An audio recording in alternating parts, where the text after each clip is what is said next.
We're very excited to have a special interview here with us live on the webcast. We've got Melanie Matthews with the Gathering of Nations and Megan, the new Miss Indian World. You've been Miss Indian World, what, a month now?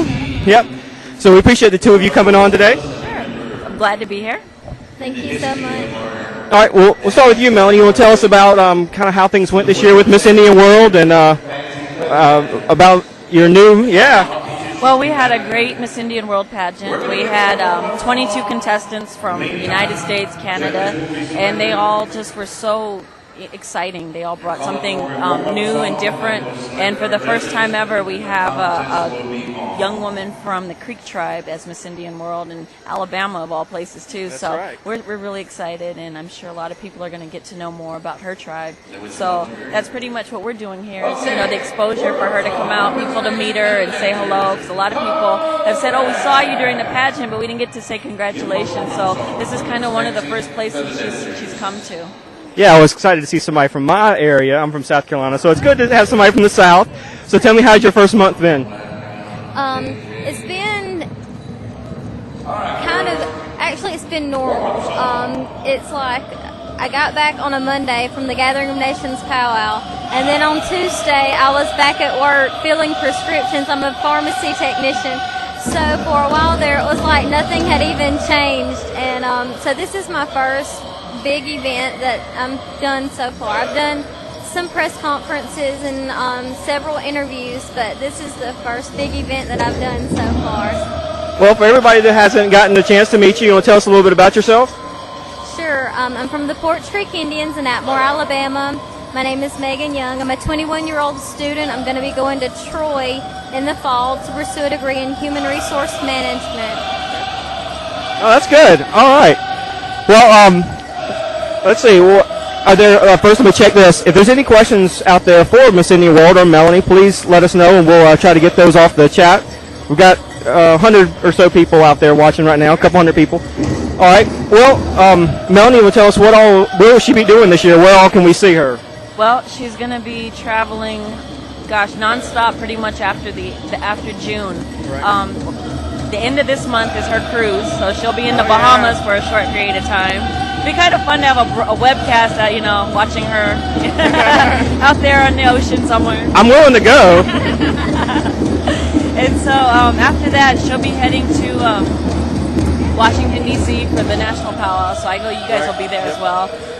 We're going to try to get her to Skamitsyn and to some of the eastern events out there, on up into Canada, and then back out west to California, and kind of swinging her in and out throughout the fall, on up to, I think, Toronto, the Sky Dome powwow in November. So it's going to be pretty cool for her. She's got a lot of stuff coming up, and her own tribe keeps calling me every other day for things they want her to go to, and I'm like, well, she does work.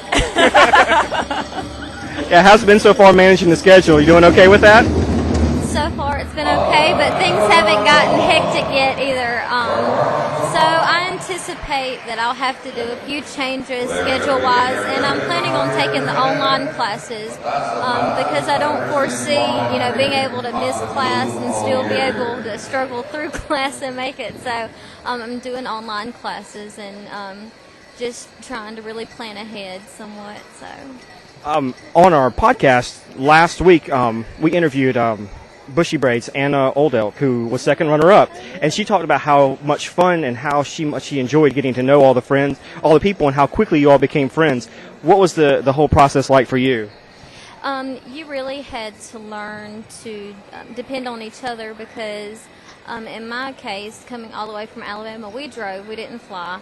So it was a long trip, and a lot of my family wasn't able to be there. And so you had to learn to depend on the other girls to help you, get ready, or, how does my face look, or, just whatever. So the girls were all, really special, really nice. Those are girls that will be my friends, forever. I'll meet them along the way at powwows and different conferences and functions. And, I think that it'll be one of those things where you'll pick up right where you left off because they were all just very, very nice girls. Well, any advice for some other young ladies out there that are looking to compete in the future years?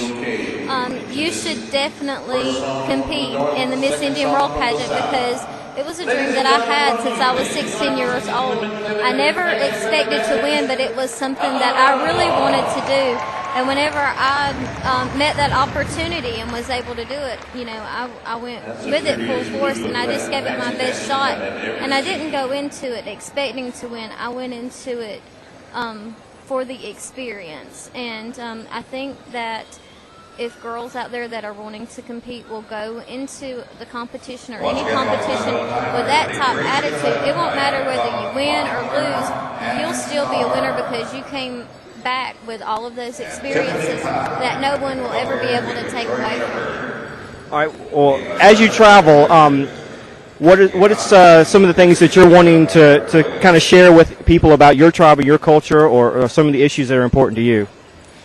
Some of the issues that are very important to me are, first of all, promoting my tribe, because a lot of people don't realize that there are still Native Americans in Alabama. So, by me saying, hey, I'm a Porch Creek Indian and I'm from Alabama, that opens up a lot of questions, because a lot of times the first thing that people say to me is, I didn't know there were Indians in Alabama. And it's like, well, here I am,